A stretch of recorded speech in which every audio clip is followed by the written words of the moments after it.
welcome to the Improv Summit, this old, lovely Photoshop background that I spent hours doing very clearly. You can tell it's very wonderful. With me today, it's not about me, it's about my guest here on the Improv Summit. And today with me, I have a very special guest. It's Macklen. How's it going? It's going great, Spencer. I want to talk more about your Photoshop and less about myself right now. Great. Okay, well, whatever you want to do. We talk about how the blue actually matches your jacket. That's what I was going for. I like that jacket color. And the yellow matches my cowardice when it comes to performing. Yeah, I can see that, definitely. Thanks for having me. Yeah, thanks for joining me. Yeah, all right, so let's jump in, shall we? I was like, I want to have a response to that, but I was like, nope, that was the height of the game there. I don't know if I can heighten it anymore. Great. Let's sweep and start a new scene. Great, awesome. All right, so everybody, welcome to the Improv Summit. No, just kidding. All right, here we go. It's a new scene, right? It's just the same scene again, but we'll make a new choice. Yeah. Anyway, let's dive in. Speaking of all these improv and sweeps and new choice and new scenes and all this stuff, let's talk about you and your improv background. And that's, a broad question. So whatever you want to share, whatever you feel like sharing, but what is your improv background? Wow. I'm exclusively LA trained, which is not unique in Los Angeles necessarily, but I think it's noteworthy in the American improv community that I have no ties to Chicago, and I didn't really know what long form improv was until I was 31 years old, I think, when I took my first class at the Groundlings. So my background is raised on Who's Line, and assumed, I always thought of myself as a funny person, but I never thought of myself as an improviser because, like everyone who's never taken a class, I assumed you need to be incredibly quick-witted to do short form improv. I didn't know the term short form, but I just thought that's not me. With an audience watching, I grew up in theater. I needed the preparation. I thought with enough time I could make an audience laugh, but improv terrified me. And which I'm sure is also not unique to people who didn't know they were into improv until they took a class. Uh-huh. What about you, Spencer? Were you terrified of improv before? I was going to say, I didn't want to jump into that, but improv is where I learned how to be confident in myself. But yeah, the first time I took improv in LA, I mean, I did improv in my hometown, but then I moved out to LA, and I was so overwhelmed by the talent of improv. And I was like, why am I not as good as all these people? And then I realized after a while, I was like, wait a second, I just started taking improv. These people have been doing it for years. That's the difference. Eventually I'll get to that level, but it was like, I was so overwhelmed at first. And then when I realized I have to just realize the level that I'm at is where I need to start and think in that mindset of okay, I'm at level 1. Soon I'll be at level 2, then I'll be at level 3, as opposed to I'm going to be on a Herald team right away. Right. Thinking of it in that mindset. And again, there are people that are naturally versed in improv that can just get up and do it. For me, I'm much more of an analytical brain. So for me, improv, learning the puzzle pieces, how to put the puzzle pieces together of improv, I was like, oh, I like this. Now I get improv. And so then once I figured out the analytical stuff, my brain got so analytical that it wasn't thinking about getting on stage and actually doing scene work. But then eventually, as I grew and went through different programs, I was like, oh yeah, okay, my right brain needs also to work. So I was able to start to balance my left and my right brain together, and it helped me build my confidence in ultimately just being like, you know what? Improv is, I can go make a physical choice, I can make a verbal choice, I can make a character choice, I can make whatever choice, and whatever choice I make is right. And knowing that even if I don't know what I'm doing when I jump into the scene, I'll figure it out. It's not, the stakes are so low in improv that it's weird that I want to make them so high. I'm like, oh, I hope I don't mess up this scene. And it's going in, I'm never going to remember what I did 2 minutes later anyways. Well, ditto to everything you said. That was my trajectory, beat for beat, and I'm not exaggerating or trying to be silly. I was my first ever improv class was at the Groundlings not because I liked the Groundlings or knew anything about it. It was just the only name of any improv school that I recognized. So I was thinking like, oh, I like Phil Hartman, I will go there. And I watched a Crazy Uncle Joe show, maybe the night or the week before my first ever class. And I didn't even enjoy the show because it was so good. I was so afraid. It's like, I can never do this. And I almost dropped out of my first class before I ever attended it. And then I bounced around a lot also. Like that sort of finalizes my improv background, is Groundlings to UCB to IO. And now I teach at the Second City, although I never went through the Second City training program. I found a backdoor entrance, I guess, as faculty to the Second City that is now locked, so you cannot follow me. If anyone out there thinks, oh, I can get it. So I'm grateful to be teaching at the Second City. I teach in the youth and teen improv and sketch program. But it's a varied background, and it took me a long time, like you, Spencer. I don't want to put words in your mouth, but it sounds like you, like me, it took a long time to realize that we should be having fun in improv. And I was so focused on becoming great as soon as I possibly could that I would have coaches ask me if I'm okay during rehearsals because I would look so down on myself. But it was just me. Well, it was me not having enough fun. That is categorically true. Mm-hmm. But it was also me just trying to perfect myself in the moment. And it was very detrimental. Very detrimental. I will never forget. It was during my 5B class. I think we were prepping for our run of shows. And one of my teammates literally goes, "You just never come out on stage and do a scene. Like, you got to get out there." And I literally remember going, and this was true. I was like, honestly, just pull me out. I'm not afraid to go out. I'm just so in my head of figuring out where to edit or what I can bring back, like what I can do as a callback and all this stuff, that I was like, I'm just so focused on that I'm not even thinking about going up because my brain is somewhere else. And I was like, if you pull me on stage, it'll get me out of my brain and I'll just figure it out. I'm like, literally just bring me on stage. Yeah. And then at that point, I think is really where it started. I think that was the turning point for me, where it started to click, where I was like, oh, improv is about thinking about what to do, but it isn't. It's literally just getting on stage and just doing it. Yeah. And so I think that's where my brain, and so for those that are watching or listening, it literally took me a whole training program to figure that out. Sometimes it comes naturally, like I said, for people, and sometimes it takes longer. And for me, it took, almost 2 years to figure out that improv wasn't about just analytically thinking. It uses both the analytical and the creative side. And some people are better at analytical, some people are better at creative, some people are great at both, which I hate those people. I wish I could do it. Me too. But realizing my analytical brain, I don't need to worry about. So I've learned to start really focusing on the creative side. I keep putting my left and right brain backwards, but it might even be mirrored on whatever. The right brain side, I started to focus on more because I was like, that's where I feel like I need to challenge myself, is to take the creative aspect, because I understand how a Herald works. I know the beats, I know the structure, I know the formats, I know all these things. I know long form and short form. I know the goals of each type of game. But the actual creative elements within a scene, that's what I have to work on. And so when I started to work on that, it started to feel better for me. And so that was one thing that I loved.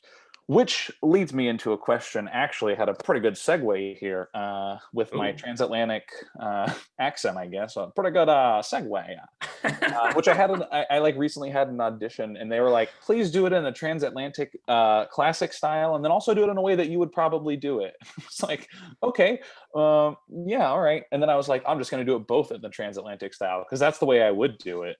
There you go. Psych them out. Yeah, exactly. But what drew you to improv specifically? What drew you to improv, and what kept you continuing to study improv or to play in improv or to teach improv? What was that trajectory like for you? It's a really non-glamorous answer.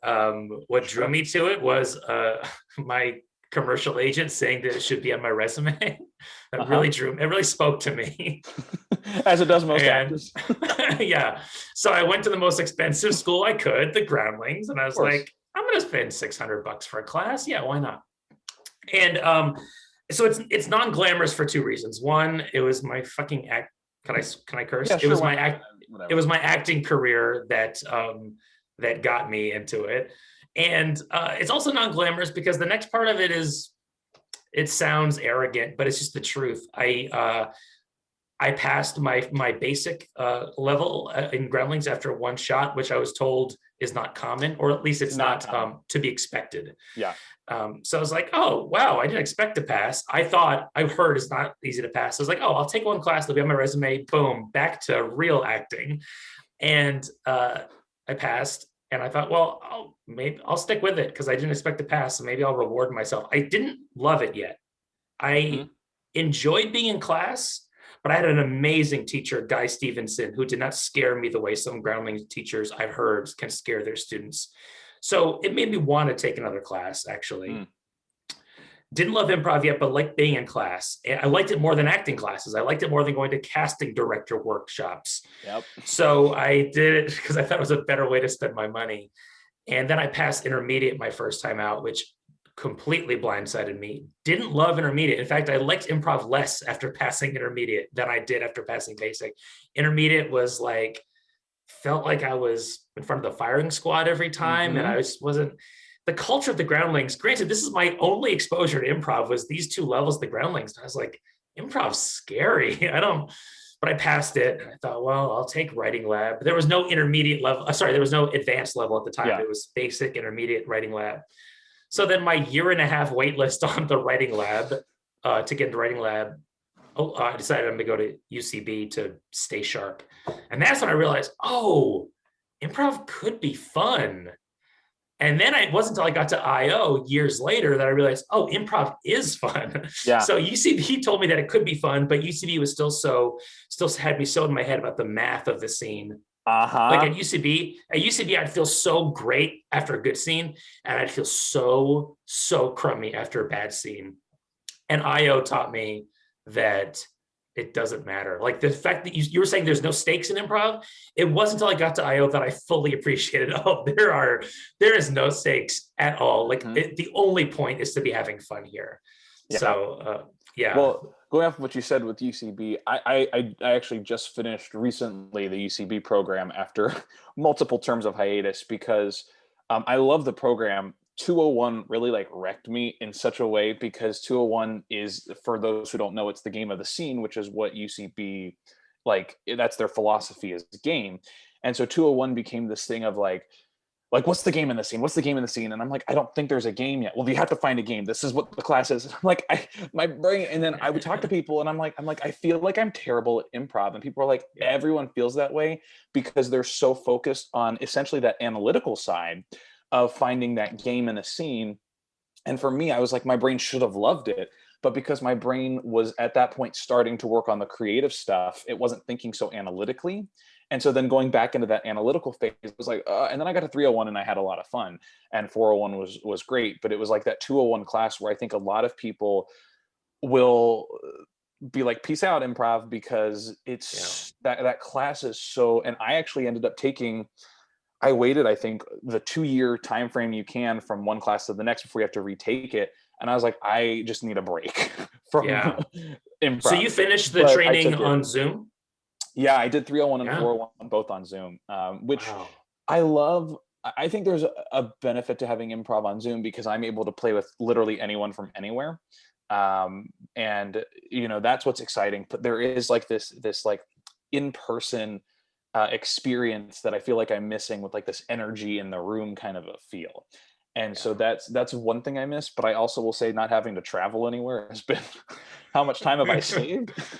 And classes are shorter online because there's less people in the class. So instead of a 3-hour class, it's only a 2-hour class, but you're getting the same information. You just have less people playing. So you don't have to have as many groups of people. So I was like, I'm not having to go anywhere. So I'm saving an hour, both one way, an hour another way, plus an extra hour a week of class, which means I'm saving 10 hours or 8 hours for the class plus 2 hours a week of driving. So I'm saving 16 and 8, 24 hours. I'm saving 24 hours of my time. Like, what? Wow. You're basically a time traveler. You just travel back in time a day.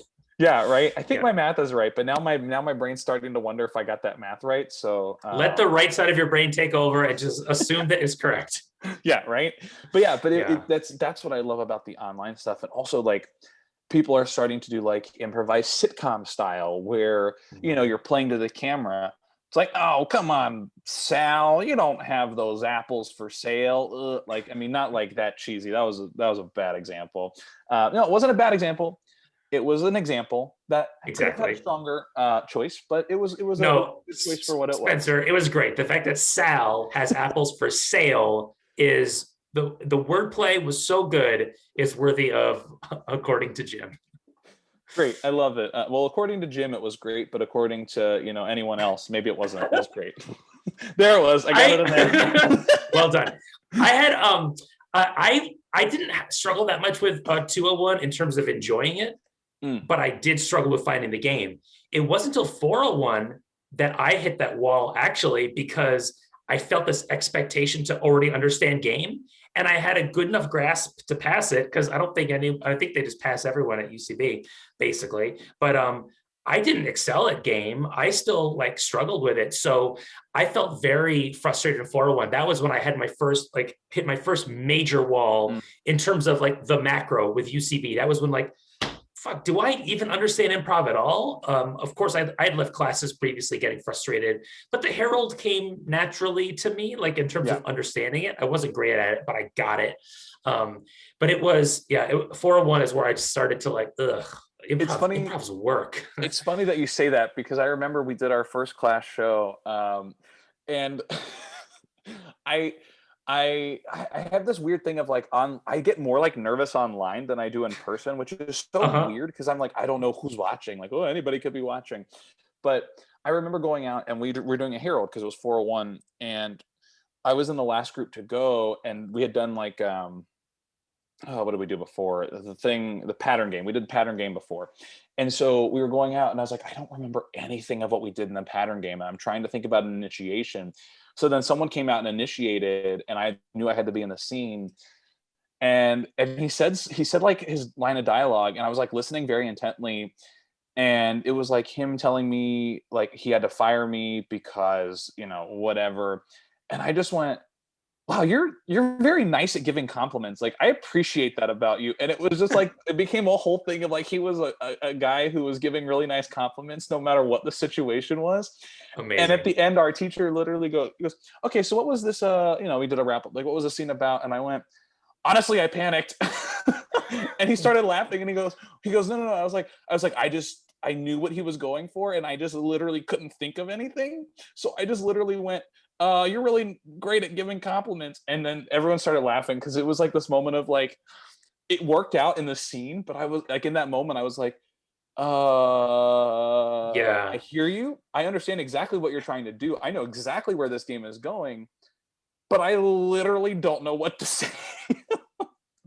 Did you? Oh, sorry. So it sounds like, as great as the scene might have been, you did to the game that he intended never came to be. So did he fight for that for the next minute or two to try to get his game back in? No. And what happened in the nose, which is also very interesting, is he said, I'm glad you did that, because I didn't really know what I just came out and did an initiation. Amazing. And I was like, oh, amazing. thank God. Because that's another thing that I think improvisers are so concerned with, is someone initiates and you're like, I don't know what they want me to say, but I want to like read their mind.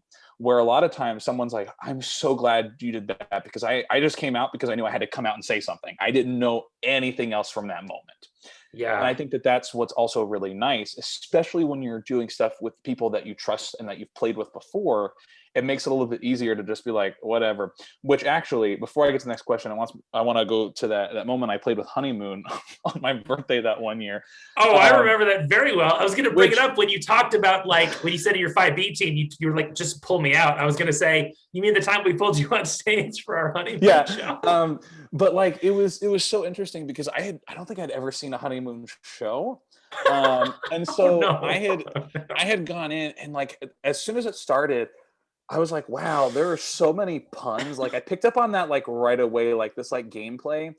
And then I remember there was a scene that we did where it was like, it was a restaurant, and there were a lot of like art puns. And I was like, this is a bit of a Mona Lisa to me. And it like made no sense, but it was such in the game of the whole show. Holy Lord. But then it was the one thing where it was like, I remember Nate was sitting on a chair, and Jay, I think, was like doing this to Nate or something.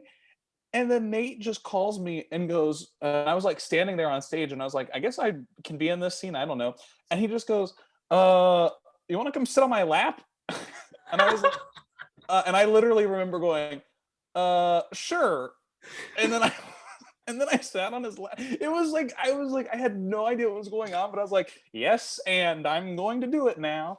And it was so interesting, but I think I picked up so quickly on the way in which Honeymoon played that afterwards I was like, oh, this is fine. And then I realized, like, I mean, I thought it was fun. I thought it was fun, but it was one of those things where, like, at first it was like me being like, I don't know what you want me to do. I don't know how I should do this. I don't know most of you. But then it worked out because it's pretty quickly I picked up on like the style and the play, and I was like, oh, okay, I get what's going on. We had like a Fruit Loop commercial, and I was like, we play, the fruits on loop, and it became. And then I think you were like a toucan, and I remember because the suggestion was toucan. This is why, and literally right away, I think it was Nate that goes 1 or 2, whatever. And then I was like, oh, it's one of those shows. Okay, got it. Like right as That's soon as right. the was given. Yeah, it was Mitchell Roche. He opened up as like as a ride operator at or no, maybe a ride. He was going on a ride at a theme park. He was like toucan or something, as in toucan go on this ride. That was it. Yeah. And so I was like, I see what's happening in this show. I did not know until this moment that was your first exposure to Honeymoon, period. Yeah, for those who don't know, Honeymoon is an indie team that just plays. We play very recklessly, I guess, for lack of a better word. And sometimes the game of the scene is puns. But what allows it to work sometimes, I'll defend Honeymoon a little bit. And I don't think you're criticizing Honeymoon. Experience. I thought it was a great experience. What allows Honeymoon to work when we just operate on puns is that we take the puns as truth in the world and not as a joke. So the puns are there if you want to laugh at them or not. But for example, one time there was a snowbank in a scene, and then someone went to the snowbank to make a withdrawal or make a deposit, and it turned out to be a snow bank.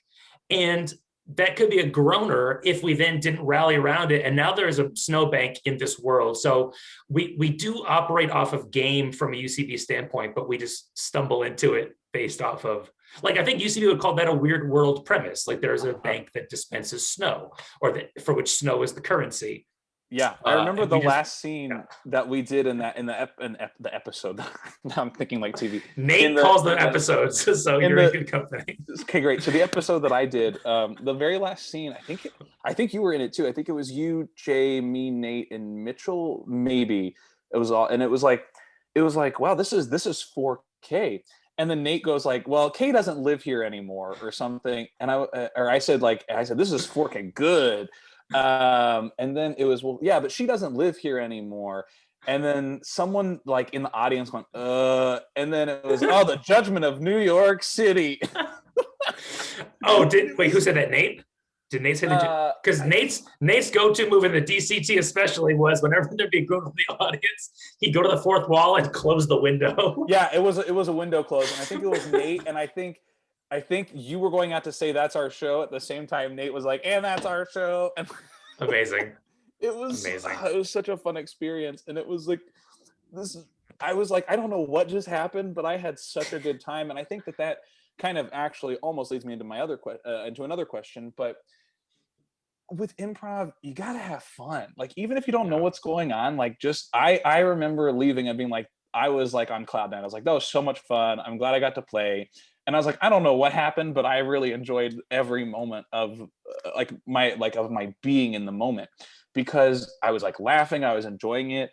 And so that's, I think, a big thing about improv is even if there's a show, like I've been in shows that I was like, oh, this was a rough show, but like I was like, I had fun. I went up and played with people and I had fun, and whatever, the audience was light or the audience was huge, but I've learned people don't remember what happens in improv most of the time. I don't remember. True. People are like, I'm bringing you back as your character from the first scene. And I'm like, what did I do in the first scene? I'm like, what? Who? They're like, we just did it. I'm like, oh, the one that I just left, because I literally don't remember what my thing was. Because I'm not like, especially if it's not like a herald, I'm not expecting to like be brought back as a character. So then I'm just like, okay, next thing. What's next?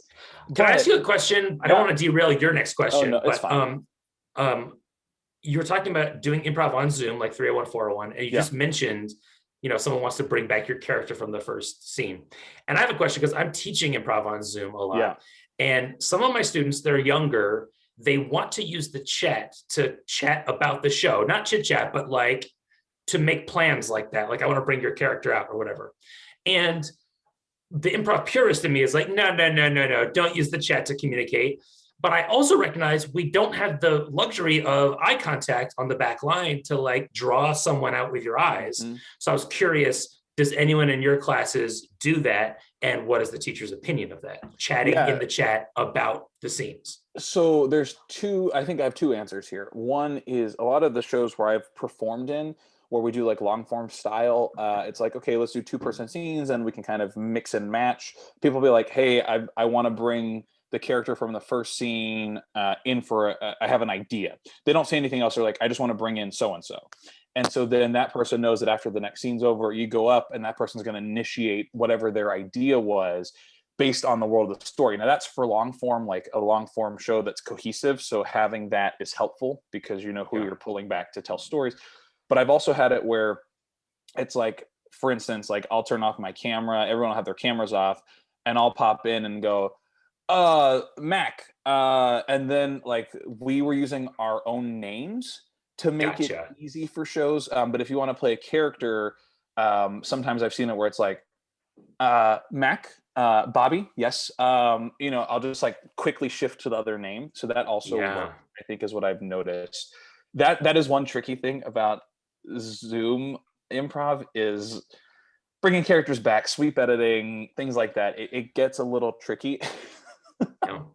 But that's what I would say. That's what I've noticed a lot is one of those two things is either in the chat just saying, next scene, I want to bring back Bobby. I'm using Bobby now as an example, but that's it. It just says like, I want to bring in Bobby. Great. Or it's like, Bobby. And sometimes people are like, I don't know, like me, I'll be like, is that me? I don't know. So I'll sometimes say like I'll use either the person's name. I'll just say like Mac, or if you were the character Bobby, I'll say, Bobby, Mac, Bobby. I'll just try and like, bring it back. I'll say, if you were like a cowboy in one scene, I'll say, all right, cowboy Bobby, listen here, making it very clear the callback that I'm doing. So you came to my writing lab show when I played Cowboy Bobby at the ground. Oh yeah, It was before I was in LA, but yeah, I definitely came out to see it just to support. Before I knew you, I saw Cowboy Bobby. Yeah. I saw you in the audience. I was like, I don't know who that is, but I'll remember this. Yeah, I'll bring this with me to my improv summit that I do many years later. It happened. Yeah. That being said, it's not a segue into a new question, but it's just another question. So that is a segue in its own. It's whatever. It's what's it called? A non sequitur.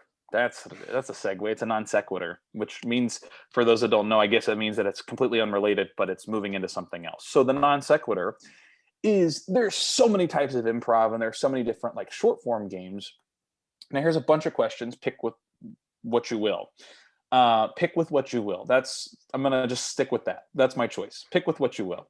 Do you have any favorite styles or genres or types of improv? Any favorite improv like short form games, or any favorite warm-ups to get going for a show or for a class or for whatever the case may be? Whatever you want to pick from there.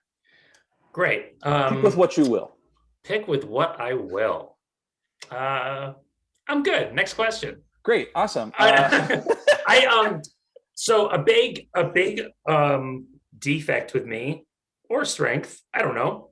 I've always preferred mental warm-ups over physical warm-ups. Always. That's my left brain. That's my cerebral player kicking into gear. I love mind meld and I love a games. Good mind meld. I love the category game. I love contact. I love all those like thinking ones. I like Judafonso games. They are. I was like, Judafonso you got Marx. me at mind meld. You got me in categories. I'm good. Let's do it. Same. Judafonso Marx taught us one at it used to be boot camp one summer. I don't know if it's a classic of his or if he just pulled it out one random summer and hasn't done it since. But it's called Stinky Pinky, and you just think of a rhyming phrase any rhyming phrase, a real one or a made up one. And then you give a definition to your rhyming phrase, and then everyone has to guess what your rhyming phrase is. So if my rhyming phrase were stinky pinky, I might say a smelly finger. And then everyone has to like guess what this rhyming phrase is. I love this. It's amazing. So I love games like that. And the reason why it's a bad thing is, or shameful, or what did I say? I said something negative about myself, because Zoom has made me even lazier. So I used to, as a teacher especially, I would still do physical warm-ups, but my favorites were the mental ones. Sure. On Zoom, I don't do many physical warm-ups, partly because I know a lot of students don't have the space to. And also, I know when I'm improvising on Zoom, I like to be close to my screen. And if I'm standing up further from my screen, I don't feel as connected to my teammates, to the ensemble. So I feel comfortable being close, but I also know how to get my own energy up where it needs to be for performing or even for warming up. And a lot of younger improvisers don't have that switch they can flip on. So they need those physical warm-ups. And I don't provide them that in a Zoom setting as much as I should. So that's the first thing I'll say. And then the other question you asked that just sparked interest in me was about genre. And I love when genre organically crops up in a scene. And when like, a third of the way into the scene, the players are like, I think we're doing a genre scene. Let's lean into this hard. I love that so much. I'm not a fan of genre improv as a conceit, teams or forms that like tell the audience, we're going to do this genre of improv. Sure. I find it, and granted, I have not seen a lot of it, so I'm about to shit on something that I don't know a lot about.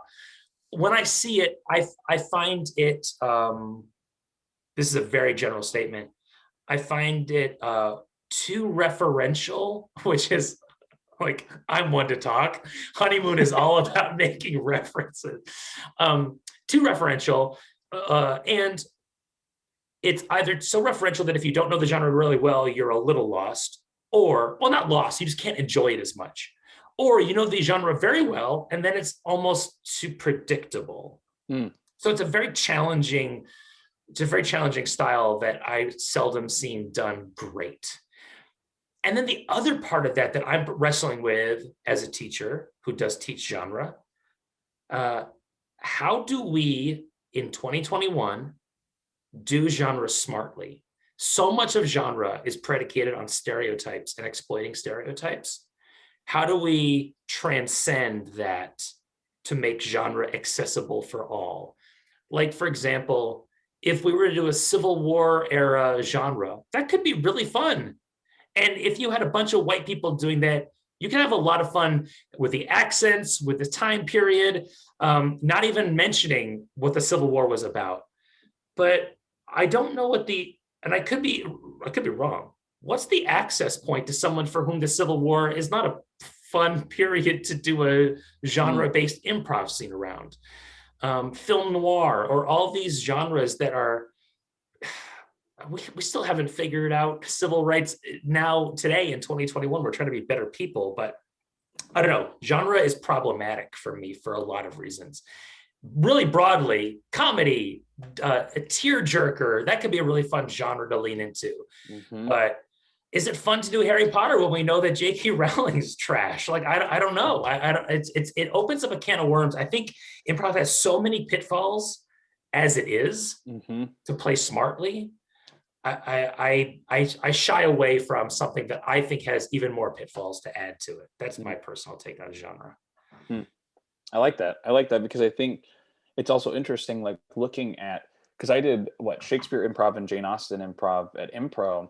And one thing that I found interesting, reading through Shakespeare, which I used to hate, but now I've started to really enjoy it, knowing about how the musicality of everything works. But Shakespeare didn't write great female characters or women characters, and he wrote a lot of male characters. And back in the day, all the men would play the women roles. That if you really think of the context of Shakespeare, doing it as it would have been traditionally done way back in the day is not the way to be doing it now. And so it's like this idea of like historical accuracy versus modernizing it and adapting it for the current era. And I think that that's like one big one that I noticed of Shakespeare specifically is one. And then I mean, even like in Jane Austen, it's like there are some great characters in there, but a lot of the characters are like, oh, woe is me. And it's like, well, I mean, you know, people can make up their own minds and make their own choices. And so I think that what's interesting is these genres are great. Like those classes were absolutely incredible. And I think it helped me learn a lot about the style of like the time period, which is great. But it's like, okay, what if Jane Austen wrote a book that she I can't even think, what if she wrote Pride and Prejudice in 2021? What if she wrote Emma in 2068? Like, what would that look like? And I think that would be a fun way to spin genre on its head. Or like, what if Shakespeare wrote Romeo and Juliet if they crash landed on an alien spaceship? Like I think that something like that would be fun to twist the genre, where you can actually take what was the original idea, but adapting it to make it accessible for the majority of folks. And I think that would be a fun way to potentially solve the genre dilemma. I don't know if that's a thing, but it is a thing. I just declared it to be a thing, so yeah, it's definitely a thing. Yeah. I love that. I think there's potential in genre. Also, I've never trained in genre. I took a forms class with Billy Merritt. It wasn't a full-on genre class. I took a forms class with him, and we did a bunch of different forms. So I learned some genre in that. We did like a documentary form and monoscene, whatever. I've never taken like one of his. I think he does like a Tennessee Williams class. I've never taken a full-on genre class. So I'm also not the best person to be teaching genre. I recognize that because I've never trained in it. But I do. But there are genres I think that do transcend cultural, taboos or whatever that can be fun for all. And I love your idea about reinventing genre. I think pressing deeper and to figure out like to get even more specific with genre is interesting. Like Jane Austen 2068 is not a genre, but it could be. Like, why not? Why can't it be? It's improv. Yeah, exactly. I mean, because it also makes me think of, Pride and Prejudice and Zombies was a really popular book that became a less successful movie, but it in a way is interesting because I don't think of myself as someone who quite understands like 1800s like English lit. I mean, really, I just don't understand a lot of literature that I read because my mind is so thinking of so many things that it's hard for me to focus and like really dive into what the story is about. But like Pride and Prejudice and Zombies, in a way, I never read it. I saw the movie, which I think I was expecting a lot more like zombie stuff, but it was very interestingly just Pride and Prejudice, where the zombies just happen to live in this world and they would like kill off the zombie in the middle of a scene, but like not really ever acknowledge it again. And I thought that was a fun play on it because it wasn't like, oh, we're gonna fight these zombies in Pride and Prejudice. It was just that like it was Pride and Prejudice with zombies just living in the world. And so I thought that was a fun thing because it's adding this like layer that doesn't change the story necessarily. It just changes a little bit of the idea of the story, which I thought was an interesting concept overall. And so it'd be fun to see how that plays out. Like if it's like Romeo and Juliet and Space Invaders, like that would be a fun mashup of genres, which I guess is now. I'm taking this idea. It's copyrighted right here. This now is like a team that I want to do. and to put that into improv terms, Spencer, I think you're onto something big. No, I don't think. I know you're onto something big time because if you and I found ourselves in a Jane Austen style scene, we didn't intend to. This is the first beat of a Herald, and it's like, ooh, this feels Jane Austen-y. And then in the second beat, if zombies come into it, it'd be so tempting to chase that shiny object and make it full on, oh, zombies with some Jane Austen. But to keep the integrity of the game intact, to like, oh no, this is a Jane Austen second beat. We're just adding in this thing to the mix. That makes the other thing better rather than oversaturating your scene with this thing that doesn't have the legs. Zombies doesn't have like a lot of legs to it. Jane Austen has more legs. So you keep the structural integrity of intact of like what can sustain the longer scene. and then just pepper in the fun details. Yeah, I and think that's I great. even think of like a third beat being like Jane Austen and like The End of the World, where like everything's falling apart around them, but they're just like I love you so much. Oh, you're like so like just like this whole thing of like, you know, literally like things are crashing and burning as they're just still in this like world of Jane Austen. It's like a Oh, fun. that's great. I think that's cool. Anyway, going into another Yeah. question. Actually, this Yes. kind of sort of leads into this. Are there any moments that you remember, whether watching a show, watching students performing in a show, whatever the case is, that are some moments, like I said, I always forget everything I do in improv, except for certain things I remember, because it's when I like connected or clicked with something, or You it's recounted that recording in whole my honeymoon show beat for beat to me. well, it's because it's online, so I can actually rewatch it. Okay, there it is. Which rewatching improv is such an interesting experience, because I'm sitting there Oh like, yeah. oh, I should have done this, I could have done this, and I'm like, Oh. if I didn't know if I couldn't rewatch it, I would not remember what's happening. Right. But are there any favorite moments that you have that kind of stick out as something where it was like an aha moment for you as a student, or an aha moment for one of your students, or just a fun moment in an improv show that you just, and it can be more than one if you have more than one. Um, this is not the most memorable probably, but it's the first thing that came to mind when you asked for the. I thought of myself like a formative moment in my own improv career.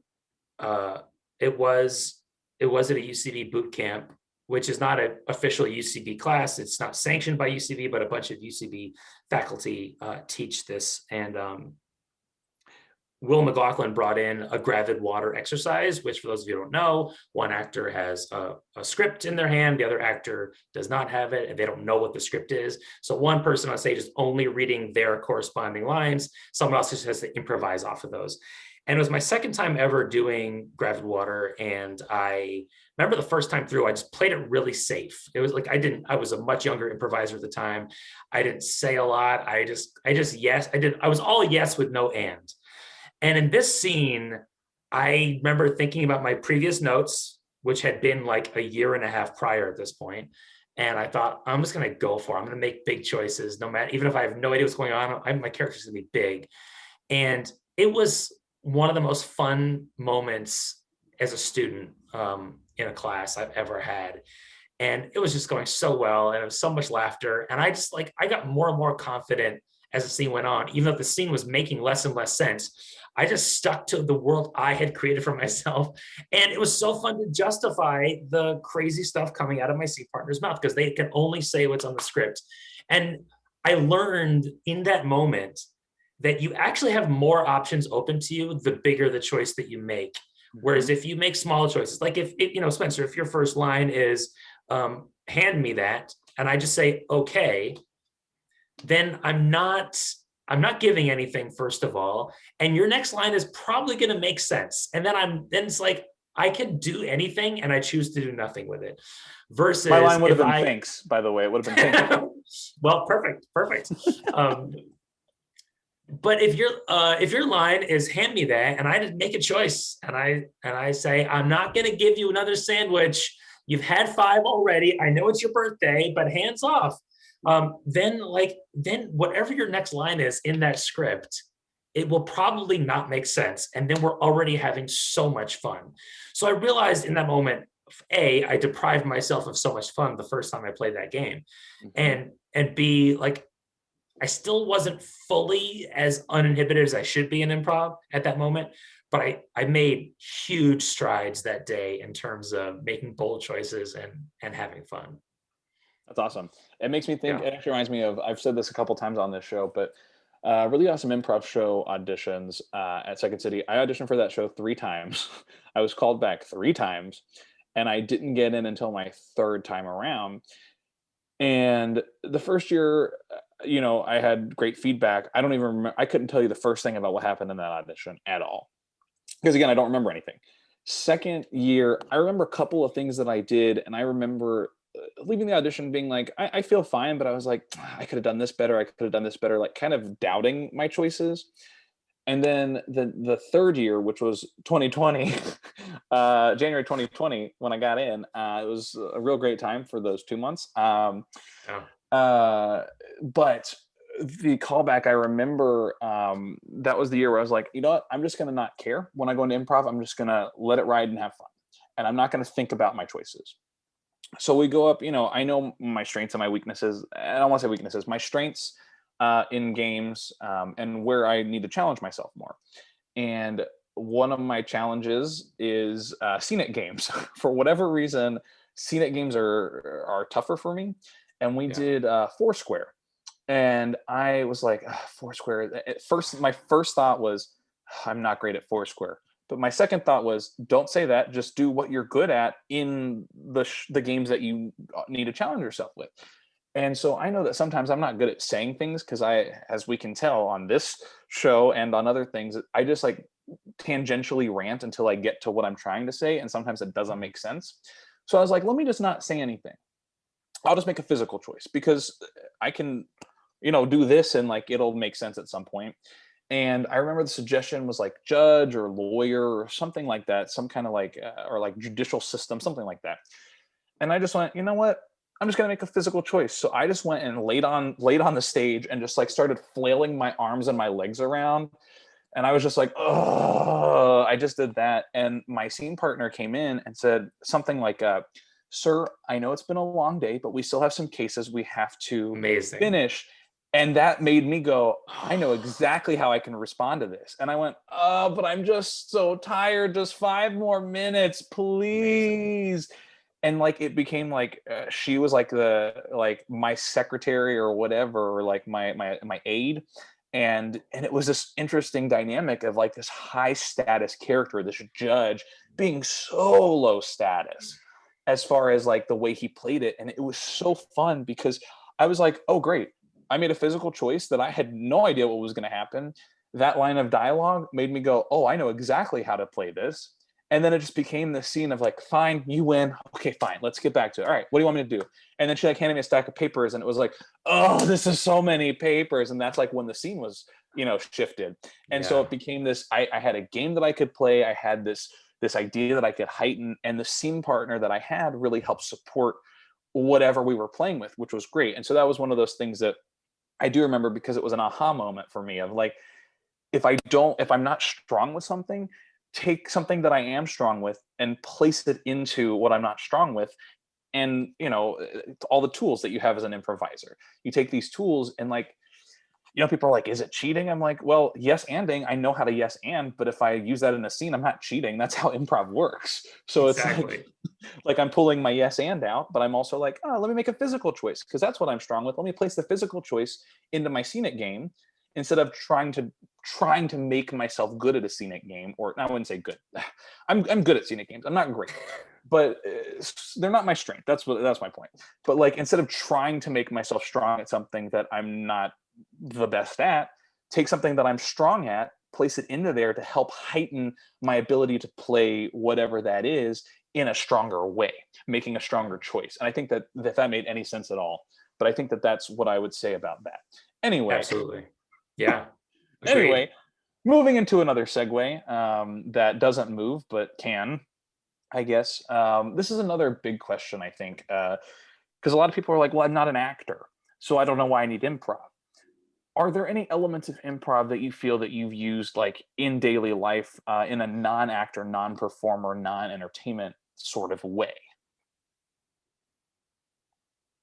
Yes. I mean, I'm hesitating to think of an example. I mean, clearly, I mean, I think anyone who's taken an improv class knows it's better to them in general.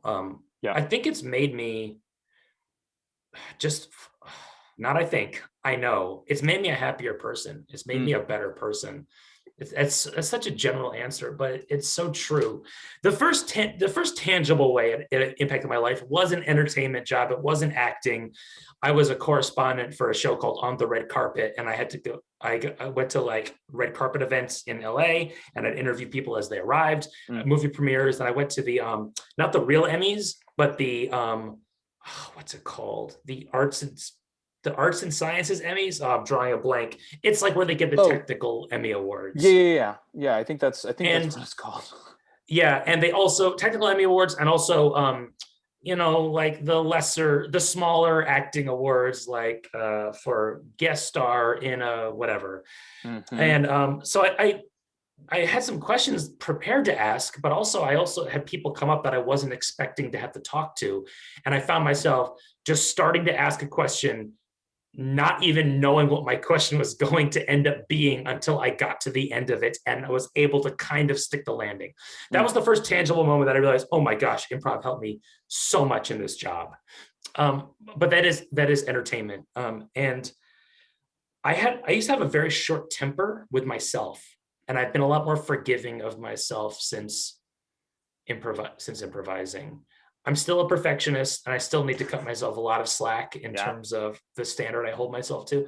I'm very forgiving of my friends when they make mistakes, but if I make those same mistakes, I am my own worst enemy for either the rest of the day or the rest of the week, depending on how quickly I can snap out of the funk. But so improv has allowed me to just be more kind to myself. And there's something to be said for yes and as a life mantra, which is, this thing came my way. I didn't choose this, or I made choices that indirectly led to this, but this thing is here now, whether it's a good thing or a bad thing. I can't ignore it. I can say yes to it and then add something to it. And maybe that add is a fix. Maybe I'm trying to add a way that I can cope with this thing. But yes, and it's a very therapeutic way to get through life. And I'm going to give an improv example of what I mean by this, but I was watching a honeymoon show with Nate one time, because Nate Ballard and I would often, before when we were allowed to get together, we would get together and rewatch our own shows and study it like game tape. And there was one show I remember that we badly missed an edit. This scene went on like 2 minutes longer. And if you watch a honeymoon show, our scenes are pretty short because we're constantly moving to the next thing based on the new pun or whatever that we've discovered. And this scene, we missed a really good edit point, and it went on so long, and it was not a great second half of the scene. But the next scene, Nate pointed out to me, directly built off of that 2 minutes after the missed edit. And it would have been so easy to be like, all right, the rest of that scene sucked. Let's have our next scene based on the good part of that scene. But what we did, and I'm so glad Nate pointed this out to me, because it's changed the way I look at life, but we took the shitty part of that scene, the part that we should have cut off, and we used that to inform our next scene. And it blew my mind when he pointed that out to me. And I've tried to live my improv life in those terms going forward, but also my life. Like, all right, this is a regrettable thing that's just happened. Let me use this in some way. Let me not shy away from it. Let me not pretend it doesn't exist. And I've had varying levels of success. I'm not saying I'm great at that. Sure. But it's a healthy way to live, I think, to truly accept the bad stuff. And my Instagram, for example, I used to be really careful about pictures of myself I put on Instagram. I would take a million pictures to make sure the angle's good, make sure it looked good. And I remember election eve this past year, I was so distraught with how the election evening was going and just worried. I took a picture of myself would be throwing up. I look really ugly in the picture because I was feeling really ugly. And I posted it to Instagram. And that's the kind of thing I would have I don't want to post that because I look gross in it. But that was how I was feeling. And I put it out there. And I'm not saying it's an enjoyable picture to look at, but that's a sign of growth in who I am, that I'm more confident and just like, I don't care. I don't care anymore. That's great.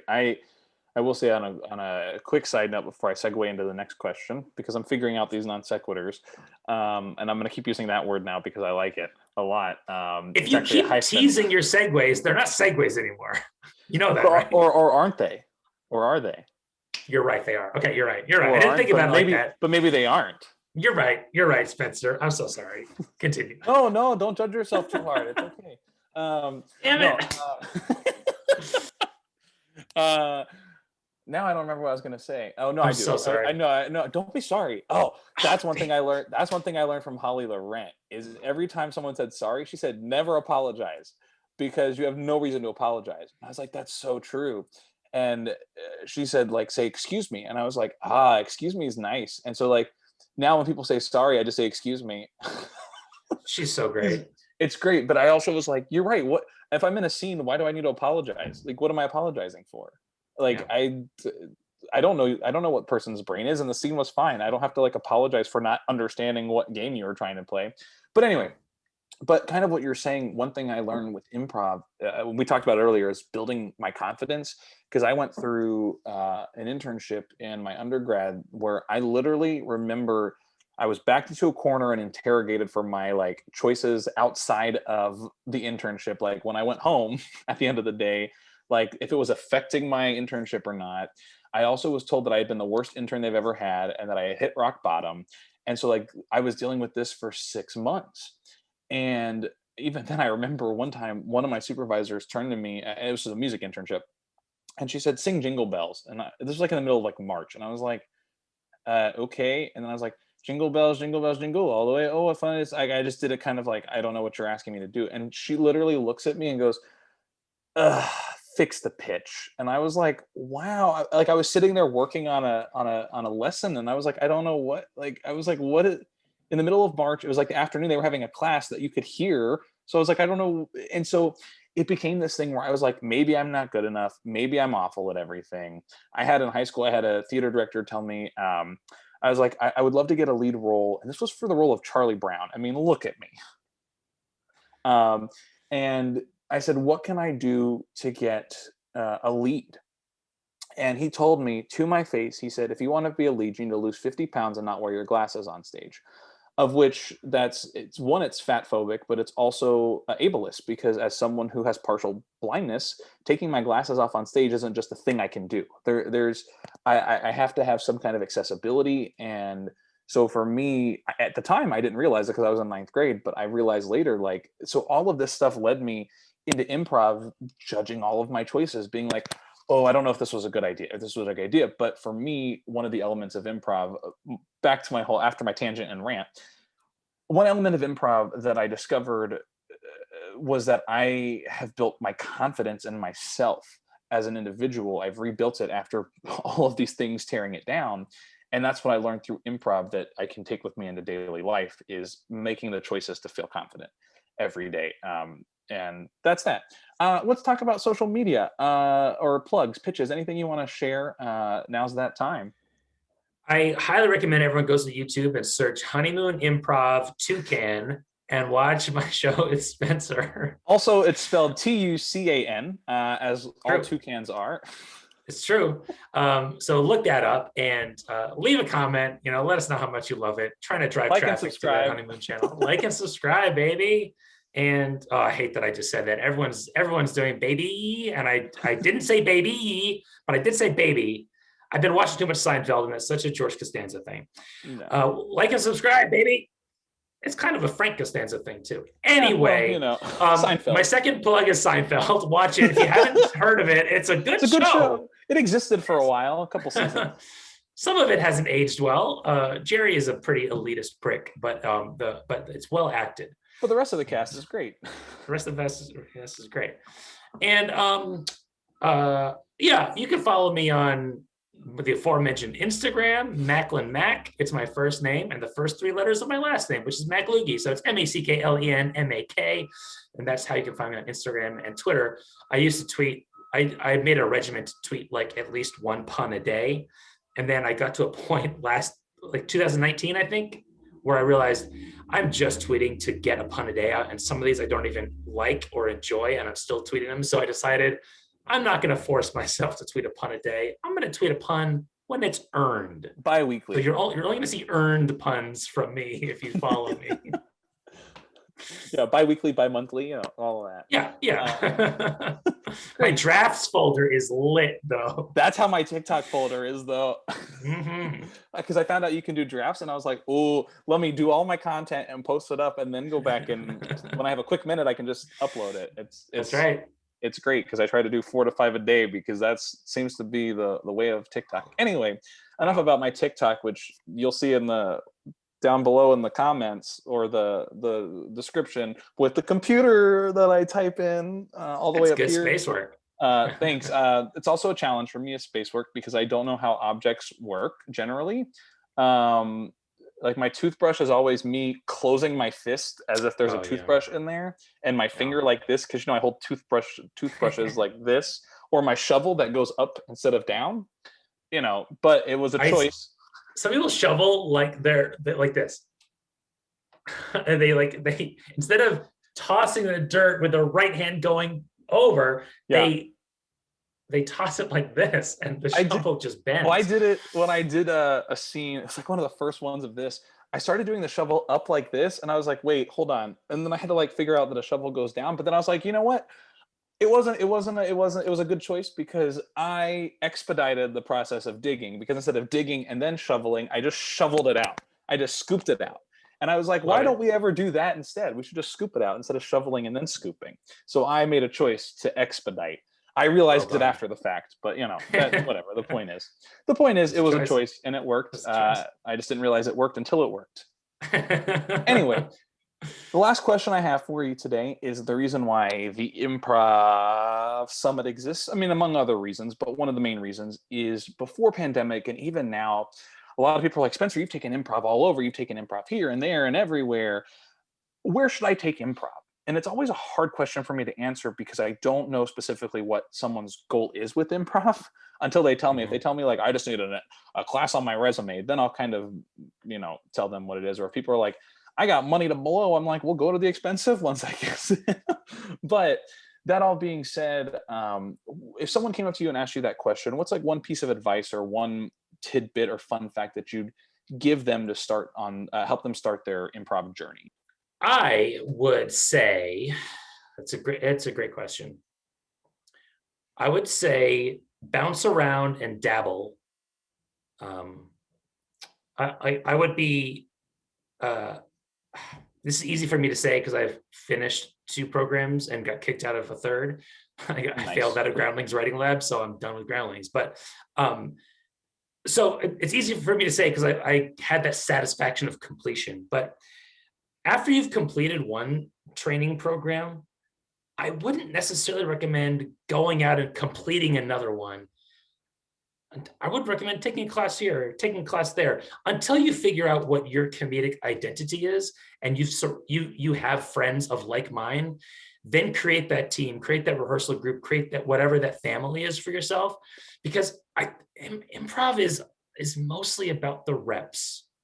So I guess get those reps in the environment that is most conducive to you, which is usually a practice group of some kind, whether it's a team that practices or not. But because then it's usually cheaper, and you can bring in the coaches you want to try out, and then you can diversify your own education by just bringing in a bunch of different coaches.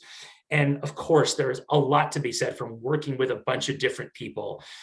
It's great to work with people who are much better than you. It is great to work with people who are at levels far below you because it makes you better. And I fully recognize that. But especially nowadays, I think we're realizing that the system in place, both in improv and in the world at large, the system doesn't always have our best interests at heart.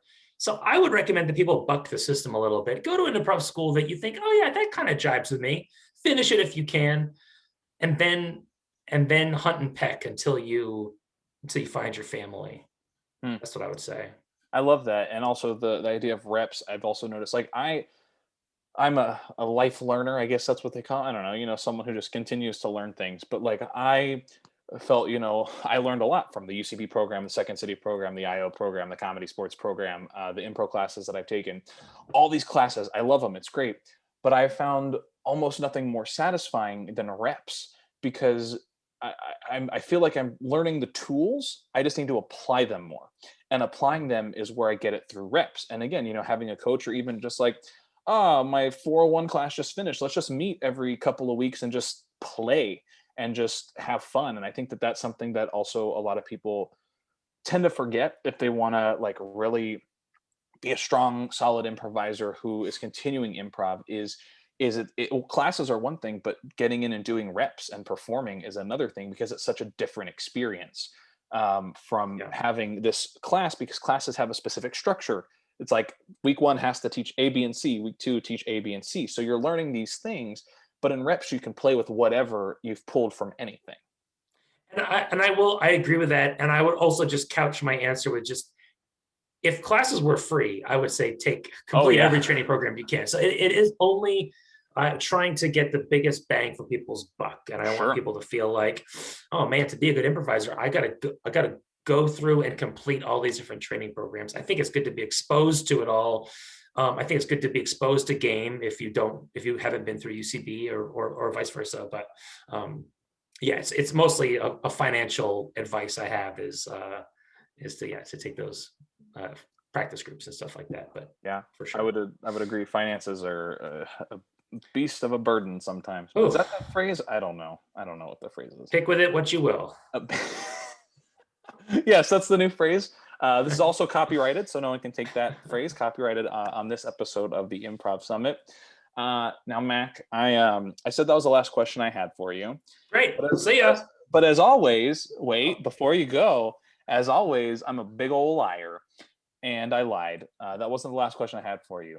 I actually have another question for you, and that question is, we've been talking a lot about improv. Would you like to do some improv? Yeah, I would like to do some improv. With you? Yeah, with me. Okay, let's do it. All right, let's do it. All right. To make things easy, Mac, would you like to initiate, or would you like me to initiate the scene? I would like to defer. I'd like you to initiate the scene. Great. I knew where you're going when you said defer. So I will initiate, and then would you like a location, a relationship, or a word? I'm a big fan of just a word. That's my fave. Let's do a word. And I'll give you 2, and then you tell me which one you want me to go with. Oh, wow. The words are outlaw and milkshake. Well, my outlaw brings all the boys to the yard, so let's go with outlaw, baby. All right, outlaw, baby. Say baby again. I just said it too now. I just yes-anded it. Yes-anded it? That's the word. Yeah, anded? I don't know. Anyway, yeah, baby. Yes, and baby. All right. Outlaw. Thank you. Well, I got to be honest. Never thought I'd find you around these parts. You've been wanted in 46 states here for some time now. Darn right, Terry. I came up to your doorstep because you're so honest. Thought you could shack me up for the night. Yeah. Bandit Bill, I can. It's just kind of harboring a couple other fugitives. Damn it, Terry! Ever since we pulled that bank job in Kansas City, you said you support me if you ever could. I need your support now, Terry. Honest Terry, come on now. All right, Bandit Bill, hop in. Like I said, there's just not a lot of space, so you might have to sleep on a couple other people. There's a lot of fugitives in here. Hey, Terry, you all doing macrame or some kind of arts and crafts night? Yeah, it's paper mache. The paper macrame mache. It's a mix. We got a lot of stuff going on. Just so you know, get your feelings off of running from the law. Yeah, I gotta focus. I got 6 sheriffs on me from 5 different states. I need to lay low. I need an alibi.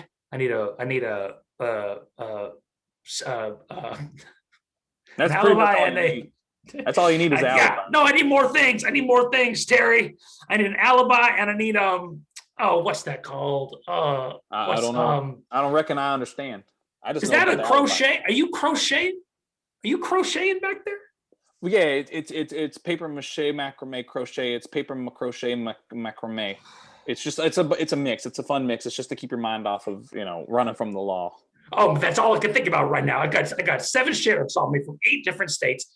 I need an alibi, and there's one more thing. Every outlaw needs a what's that thing called? Bandit Bill, you're just too stressed out. I think you need to take some time while you can think about your alibi and the other things that you need.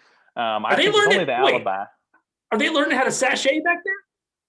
Oh yeah, it's part of the dance. It's paper mache, macrame, crochet, sachet. So you can macrame, crochet your day away. Here, Oh, it's just to take your mind off of everything because you're so stressed out. Just to take your mind off of oh, running from the law. oh, that's right. Running from the Terry, I'm running from the law real hard. I got Yeah. 40 sheriffs coming at me from 2 different states, and I need a place to lay low. Tell me, I need an alibi, and there's one more. What's it called? I don't reckon I know. I just thought it was an alibi.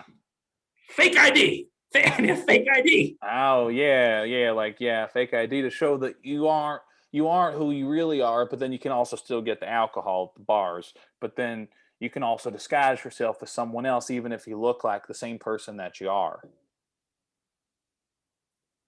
Are you laminating IDs back there? Oh yes, it's part of our The scene. That was dumb. I did not mean for that to be wordplay-ish, but it just kind of happened. I loved it so much. Thanks everybody coming for the Improv Summit. I'm Spencer, and somewhere on this screen is Macklen. Take care. Bye.